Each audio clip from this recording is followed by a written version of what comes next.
Parliament ఎన్నికల వేళ operation ఆకర్ష్తో BRS కారుడు ఖాళీ చేయించే వ్యూహంతో సీఎం రేవంత్ ముందుకు సాగుతున్నారని టాక్ వినిపిస్తోంది.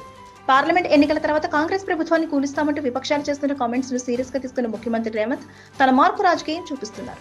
గంటల్లో బ్రేకింగ్ న్యూస్ ఇస్తామని చెప్పి అన్నంత పని చేశారు. 100 రోజుల పాలన నాడు రొటీన్ ప్రసంగాలు ఉంటాయని అనుకుంటున్న వేళ నిజంగానే బ్రేకింగ్ న్యూస్ ఇచ్చారు. ప్రజెంట్ ఒక్క గేట్ మాత్రమే ఎత్తితే ఇద్దరు చేరారు. ఇక ముందు ఇలా ఇంకా ఎంతమంది కాంగ్రెస్ లో చేరుతారు ఇప్పుడు చెప్పబోమన్నారు. వ్యూహాలు చెప్తే అవి వ్యూహాలు ఎందుకు అవుతాయంటూ సెటైర్లు వేశారు రేవంత్ రెడ్డి. ఇదిలా ఉండగా రేవంత్ రెడ్డి వ్యాఖ్యలపై బీఆర్ఎస్ నేతలు సీరియస్ గా రియాక్ట్ అయ్యారు. గతంలో పార్టీ ఫిరాయింపులకు పాల్పడితే రాళ్లతో కొట్టి చంపాలని సీరియస్ కమెంట్స్ చేసిన రేవంత్ రెడ్డి ఇప్పుడు బీఆర్ఎస్ ఎమ్మెల్యే ఎంపీని కాంగ్రెస్ లో ఎలా చేర్చుకున్నారో చెప్పాలంటూ ప్రశ్నించారు బీఆర్ఎస్ అధికార ప్రతినిధి దాసోజు శ్రవణ్. ప్రజల ఓట్లతో కార్యకర్తల చెమట చుక్కలతో గెలిచిన వ్యక్తులు నిస్సిగ్గుగా పార్టీ మారుతున్న వ్యక్తులు ప్రజలకు సమాధానం చెప్పాలని డిమాండ్ చేశారు Dasoju Shravan. Please subscribe Pragna Media. Please like, share, subscribe to Pragna Media. Pragna Media, please do like, share and subscribe. Please subscribe to Pragna Media. Please like, share and comment if you like the video. Pragna Media.